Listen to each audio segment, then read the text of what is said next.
झेप मराठी, आरसा महाराष्ट्राचा.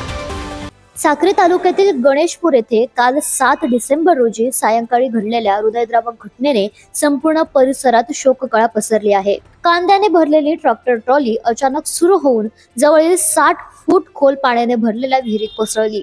त्यावेळी ट्रॅक्टरवर खेळत असलेल्या 3 चिमुकल्या देखील पाण्यात कोसळल्या. ग्रामस्थांनी लगेच धाव घेऊन या चिमुकल्यांपैकी 2 वर्षांची परी गायकवाड हिला बाहेर काढण्यात यश मिळवले. मात्र 3 वर्षांची खुशी ठाकरे आणि 3 वर्षांची ऋतिका गायकवाड या 2 चिमुकल्या खोल पाण्यात बेपत्ता झाल्या होत्या. रात्री उशिरापर्यंत सुरू असलेल्या बचाव कार्यादरम्यान दोघींचा मृत्यू झाल्याची माहिती पुढे आली. या घटनेने गावात शोककळा पसरली आहे.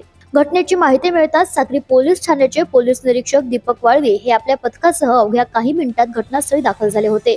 विहिरीतील मोठ्या प्रमाणात पाणी बाहेर काढण्यासाठी शक्तिशाली पंप तसेच ट्रॅक्टर बाहेर काढण्यासाठी जेसीबी यंत्रणा देखील तातडीने मागवण्यात आली होती. या दुर्घटनेनंतर परिसरात हळहळ व्यक्त होत असून अशा ठिकाणी सुरक्षेच्या उपाययोजनांचा अभाव असल्याबद्दल ग्रामस्थांनी नाराजी व्यक्त केली आहे. प्रतिनिधी निलेश सावळे, झेप मराठी, साक्री.